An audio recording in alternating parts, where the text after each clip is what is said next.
അടുത്ത 2 സ്കീമിനെ പറ്റി പറയാം. ഒന്ന്, സായിയുടെ NCOയും NCDCയും കഴിഞ്ഞ് സായി നടത്തുന്ന വേറൊരെണ്ണമാണ് Khelo India state centre of excellence. ഇനിയും സ്റ്റേറ്റ് സെൻറ്റർ ഓഫ് എക്സലൻസിൻ്റെ യഥാർത്ഥ എയിം എന്ന് പറയുന്നത് ഗവൺമെൻറ്റിന് എല്ലാ സ്റ്റേറ്റിലും പോയി NCOE തുടങ്ങാൻ പറ്റില്ല. ഇതിൻ്റെ ഇനിഷ്യൽ സ്റ്റേജിൽ ഡിസ്കഷൻ ഇരുന്ന വ്യക്തി എന്ന നിലയിൽ ആ ഡിസ്കഷനിൽ വന്നത് തന്നെയായിരുന്നു. എല്ലാ സ്റ്റേറ്റിലും നമുക്ക് തുടങ്ങാൻ പറ്റാത്തത് കൊണ്ട് അതാത് സ്റ്റേറ്റിലെ ഏറ്റവും നല്ല അക്കാഡമിയെ Khelo India state centre of എക്സലൻസായി നമുക്ക് അക്സെപ്റ്റ് ചെയ്യാം. അവരോട് 3 സ്പോർട്സ് ഡിസിപ്ലിൻ ചോദിക്കാം. ഏതൊക്കെയാണ് അവരുടെ പ്രയോറിറ്റി സ്പോർട്സ് ഡിസിപ്ലിൻ ചോദിച്ചിട്ട് അവിടെ വേണ്ട ഫണ്ടിങ് കൊടുക്കാമെന്ന് സായി തീരുമാനിക്കുകയാണ്. I think I am right. No, Kerala ഗവൺമെൻറ്റിനോട് നമ്മൾ 3 പ്രയോറിറ്റി ഡിസിപ്ലിൻ ചോദിച്ചു. കാരണം ഇവിടെ ഫെസിലിറ്റി കൂടുതലുള്ളതും അച്ചീവ്മെൻറ്റ് കൂടുതലുള്ളതും ഏറ്റവും ബെസ്റ്റായിട്ടുള്ള നിങ്ങളുടെ 3 ഡിസിപ്ലിൻ തരണം. 1 സ്പോർട്സ് 1 സ്റ്റേറ്റ് എന്ന് പറഞ്ഞാൽ ആദ്യം ഒരു ഡിസിപ്ലിൻ തരണം, പിന്നെ 2 സ്റ്റേറ്റും. എനിക്ക് കിട്ടിയ കത്തിൽ പറഞ്ഞ ഡിസിപ്ലിൻ അത്ലറ്റിക്സും ബോക്സിങ്ങും ജൂഡോയുമാണ്. മറുപടി നിങ്ങളുടെ മനസ്സിൽ വെച്ചാൽ മാത്രം മതി.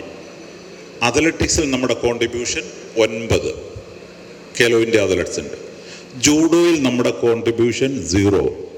വോളിബോളിൽ നമ്മുടെ കോൺട്രിബ്യൂഷൻ 0. അങ്ങനെ 0, വോളിബോൾ അല്ല, ബോക്സിങ്.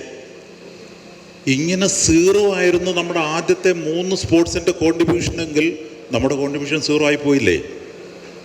നമ്മൾ എടുത്ത അക്കാഡമി എന്ന് പറയുന്നത് ഏതാണെന്ന് അറിയാമോ? സത്യത്തിൽ നമ്മുടെ അടുത്ത GV രാജ സ്പോർട്സ് സ്കൂളാണ്. എനിക്ക് എൻ്റേതായ റിസർവേഷൻ ഞാൻ പറയുന്നു, I think it was not a right decision. കാരണം നമ്മൾ NCOയ്ക്ക് കോമ്പീറ്റ് ചെയ്യുന്ന ഒരു ഫെസിലിറ്റി ആയിരുന്നു ചോദിച്ചിരുന്നത്.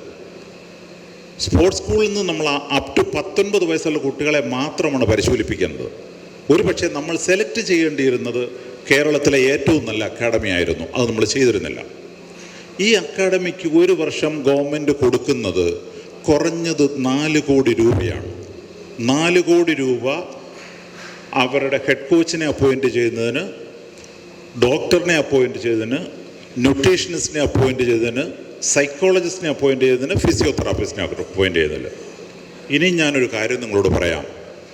കഴിഞ്ഞ 1 വർഷമായിട്ട് കേരള സ്റ്റേറ്റ് സെൻറ്റർ ഓഫ് എക്സലൻസിൽ 2 ഡിസിപ്ലിന് ഹെഡ് കോച്ചില്ല. ശമ്പളമില്ലാത്തതല്ല കേട്ടോ, വെറുതെ പറയരുത്. കിഷോർ സാറിൻ്റെ അവിടെ നിന്നാണ് ഫണ്ട് റിലീസ് ചെയ്യേണ്ടത്. അഡ്വാൻസായിട്ട് 3 മാസത്തെ ഫണ്ടാണ് സാർ റിലീസ് ചെയ്തുകൊണ്ടിരിക്കുന്നത്. 2 ഡിസിപ്ലിൻ ഇതുവരെ കോച്ചിനെ അപ്പോയിൻറ്റ് ചെയ്യാൻ പറ്റിയിട്ടില്ല. ഒരു സ്പോർട്സ് ന്യൂട്രീഷനിസ്റ്റിനെ ഇതുവരെ അപ്പോയിൻറ്റ് ചെയ്യാൻ പറ്റിയിട്ടില്ല നമുക്ക്. ഞാനിത് പറയാൻ ഉദ്ദേശിക്കുന്നത് പറഞ്ഞാൽ നമ്മളുടെ കുറേ വീഴ്ചകളാണെന്ന് നമ്മൾ മനസ്സിലാക്കിയാൽ തന്നെ പല പ്രശ്നങ്ങളും തീരും.